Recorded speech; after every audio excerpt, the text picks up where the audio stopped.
Hello, isang pagpalang umaga po sa ating lahat. Kumusta po kayo mga kapatid? Ang ating pag-aaralan po sa umagang ito para sa ating morning devotion ay pinamagatan po nating strengthened through suffering.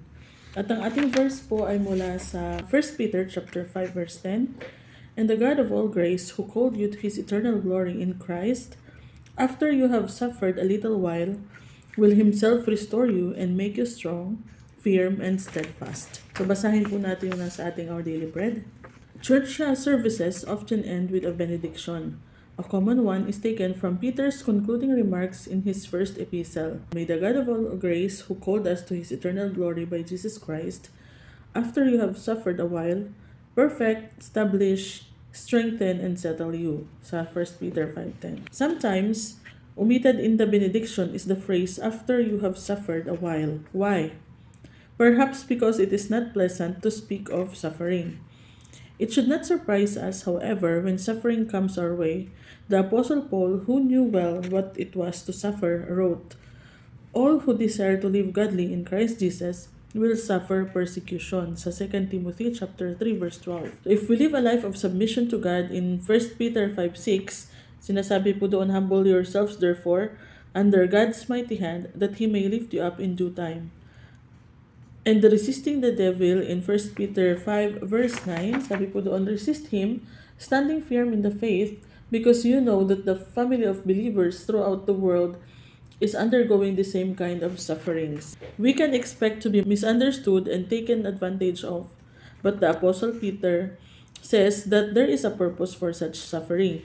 It is to restore you and make you strong, firm, and steadfast. God's path for our Christian growth often leads us through difficulties, but they fortify us to withstand life's future storms. May God help us to be faithful as we seek to boldly live a life that honors Him. Amen. Purihin ang Panginoon. So pag tayo po ay naka-attenda po ng gawain ng Christian fellowship, very common po talaga nating naririnig itong sa 1 Peter 5:10 as benediction, Pero praise the Lord, hindi naman itinatanggal yung after you have suffered a little while. So kinukumpleto nila to na, "And the God of all grace, who called you to His eternal glory in Christ, after you have suffered a little while, will Himself restore you and make you strong, firm, and steadfast." So sa ating mga pastor naman po, purihin ng Panginoon, kompleto po nilang binabasa. May mga preachers ay na inuumit nila yung after you have suffered a little while kasi parang nakaka-discourage siyang pakinggan na kailangan pa nating mag-undergo ng suffering bago tayo maging strong, firm, and steadfast. Pero yun nga po ang dapat na maging kalakasan natin, kasi dun sa sinabi na yun sa 1 Peter 5:10, ma-realize natin na yung mga suffering na pinagdadaanan natin ngayon, hindi lang pala siya basta hinayaan lang. There is a purpose sa lahat ng pinagdadaanan natin.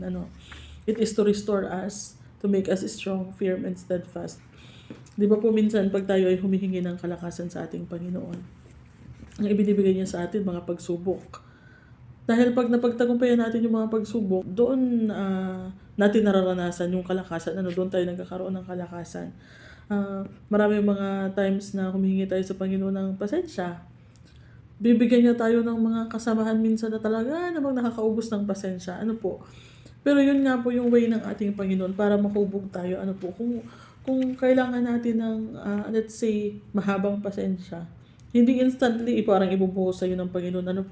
We will suffer a little while para ma-develop natin yung pasensya na hinihingi natin sa Panginoon. So, kumbaga, hinuhubog niya tayo parang katulad ng silver or gold na pinapadaan muna sa mainit bago siya maging singsing or kung ano mang jewelry siya, Pinapadaan muna siya sa mainit, pinupukpok, chinichip, kung ano pang ginagawa. At tapos bababad pen sa kung ano-anong solutions bago siya magsa-shine. So, ganun po yung paggawa ng Panginoon sa ating buhay, Kaya sabi ni Apostle Paul dun sa 2 Timothy chapter 3 verse 12, "All who desire to live godly in Christ Jesus will suffer persecution." Totoo naman po, nararanasan po talaga natin ngayon. Minsan pagka nag-profess tayo na Kristiyano, tapos sasabihin natin, "Ay, hindi na ako mag-iinom, hindi na ako maninigarilyo." Andun yung pang-aasar, pambubuli ng mga kaibigan natin. Andun yung mga minsan pag-iinsulto, kahit mga family natin, andun yung mga, saglit lang yan. Ano lang yan, nagpapanggap lang yan, kilala naman natin yan. Ganun usually yung mga naririnig natin. Naku, kunyari lang yan, di niya kayang pagtiisan yan. Yung mga ganun. Tapos minsan, mga alive-alive, kalukuhan. May marami tayong mga naririnig na ganun, At talaga namang minsan, masakit yung mga naririnig nating mga salita. Pero katulad nga ng sinabi ni Apostle Paul kay Timothy, lahat po tayo na nagnanais na sumunod sa ating Panginoong Jesus, magsasuffer talaga tayo ng persecution kasi ang gusto ng mundo, sama-sama tayo sa kapahamakan, Pero bilang tayo ay tinawag na ng Panginoong Jesus, tinatawag niya tayo para mamuhay ng godly life, talaga, mahirap po talaga mag-separate dun sa norm, yung normal na ginagawa ng lahat. Pagka nag-change ka bigla ng direction, talagang makakaranas ka ng mga hindi magandang mga reaksyon ng mga tao sa paligid natin, Pero katulad nga po dun sa 1 Peter 5:6, humble yourselves therefore under God's mighty hand that He may lift you up in due time. So magpakumbaba po tayo. Magpasakop tayo sa ating Panginoon at siya yung magtataas sa atin pagdating ng panahon, Yung sa verse 9 naman po, resist him, yung the devil po, standing firm in the faith. Because you know that the family of believers throughout the world is undergoing the same kind of sufferings. So maging matatag po tayo, tanggihan po natin yung mga pang-akit sa atin ng diablo, manindigan po tayo dun sa ating pananampalataya. At makakuha po tayo ng kalakasan dun sa knowledge na hindi lang po tayo yung nakakaranas ng ganong pagsubok, Lahat po ng mga mananampalataya ng Panginoon dumaranas ng ganong pagsubok. Worldwide po yan, Iba-iba lang ng mukha. Minsan, ang iba suffering from friends, from colleagues, sa mga family members, ganyan.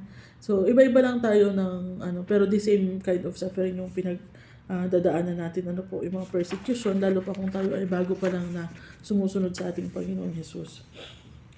Naranasan ko dati na mismong teacher ko sa college na, parang biniberate yung aking faith na mga kalokohan niya daw, tapos kung ano-ano yung mga sinasabi na patungkol dun sa church na dinadaluhan ko, which is at that time talagang nasasaktan ako kasi parang andun yung laging gusto mong ipagtanggol, yung sarili mo, yung simbahan ninyo.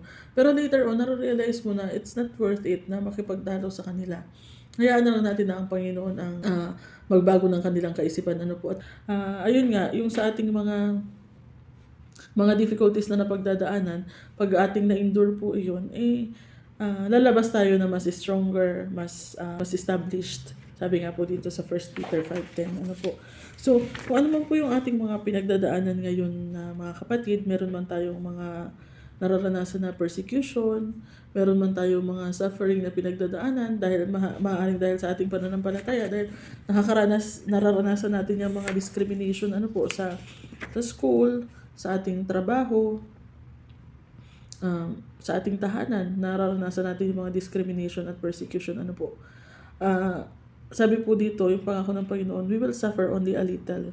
So maiksi lang po ang ating buhay, konti lang yung pagsasuffer natin, At i-take natin yan as yung bilang paghubog ng Diyos sa ating karakter, I-take natin siya as training para lumabas tayo na mas malakas, mas mahaba ang pasensya, mas established, at mas firm ang ating pananampalataya sa ating Panginoon, At kaya okay lang na mag-undergo tayo ng suffering for a little while, kung ma-accomplish naman yung purpose na nais ng Diyos para sa ating buhay, Kaya wag po tayong madi-discourage, wag po tayong manghihina na parang madi-disappoint tayo, sabihin natin, akala ko pag naging Christian ako, masaya. Akala ko pag naging Christian ako, wala na yung lahat ng problema ko. Hindi ba po ang sabi ng ating Panginoong Jesus? Kung sino man yung gustong sumunod sa Kanya, let him carry his cross and follow Him. So, ganun po talaga. Para po ba tayong athlete? Bago po natin makukuha yung ating medal, bago po tayo makakarating sa finish line, marami po tayong pagdadaanan along the way, So, kailangan natin na mag-training, kailangan natin na mag-exercise, kumbaga, kailangan natin na talagang mapagtagumpayan yung mga hurdles na pagdadaanan natin para tayo makaabot dun sa finish line. So, the same din po sa ating race bilang mga anak ng Diyos. Marami po tayong pagdadaanan, But it's only for a little while, ano po, at we will emerge stronger. At ang pinaka-ultimate na reward natin dyan is, syempre, yung buhay na walang hanggan nakasama ang ating Panginoon. So, let us suffer for a little while. And pag napagtagumpayan natin ang lahat ng suffering, we give all the glory back to our God. Ano po. At syempre, hindi rin naman natin yan mapagtatagumpayan ng sa sarili nating kalakasan lang. So, pag sinabi po natin na let us suffer for a little while, parang titiisin mo lahat na hindi ka hihingi ng tulong kahit kanino. Pwede po tayong humingi ng tulong. Pwede po tayong mag-call a friend. So, sino po yung friend na pwede nating tawagin? Di ba ang ating Panginoon? So, we are friend of God. So, humingi po tayo ng tulong sa ating kaibigan ng ating Panginoon. Magbigyan tayo ng kalakasan, bigyan tayo ng karunungan, lahat ng ating pangangailangan para mapagtagumpayan po natin yung mga pagsubok nating pinagdadaanan. So, amen. Hallelujah. Let us pray. Maraming salamat, Panginoon, for your words. Thank you for the encouragement, Panginoon. And we pray, Panginoon, if anyone among us, Panginoon, nakakaranas ng sufferings and persecutions, Panginoon, may you hold them tightly, Panginoon. May you hug them tightly, O Lord.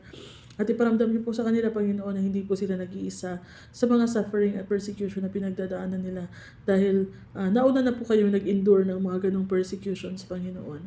Alam niyo po kung ano yung pakiramdam, Panginoon. Kaya tulungan niyo po, Panginoon, ang bawat isa na malagpasan po namin itong mga pagsubok, mga paghihirap na nararanasan namin bilang parte ng aming pagsunod sa inyo, Panginoon. At ihanda niyo po na, Panginoon, ngayon pa lang yung aming sweet reward in the end, Panginoon, kung saan we will emerge stronger, victorious, Panginoon. And of course, ang ultimate na reward po na inaantay namin, Panginoon, is yung makasama ka, Panginoon, habang buhay, Panginoon, walang hanggan, Panginoon, sa langit, O Lord. Kaya willing po kami, Panginoon, to suffer for a little while in this world kung naghihintay ka po sa amin sa finish line, Panginoon. Maraming salamat, Lord, and muli we ask for wisdom, strength, guidance, Panginoon, upang mapagtagumpayan po namin ang lahat ng mga binabato sa amin ng kaaway sa mundong ito. Maraming salamat, O Lord. Bless our day. Bless our work, our studies. Kung nasaan man po ngayon ang bawat isa na nakikinig o nanonood, pagpalain niyo po sila, maging lahat ng hawakan ng kanilang mga kamay. At padaluhin niyo po nawa ang favor sa lahat ng taong makakasama nila patungo sa kanila, Panginoon. At bless our companies, our source of incomes, Panginoon, and bless our families as well, Panginoon. Nawa, Panginoon, lahat ng mga katagumpayan na mararanasan namin, Panginoon, ay maibalik namin, Panginoon, for your glory. Hallelujah. Maraming salamat, Lord. We pray all of this in Jesus' name. Amen. So, yun po, pray ng Panginoon. Nawa po ay magkaroon po tayo ng blessed day today. So, ingat po kayo, mga kapatid, and God bless you all.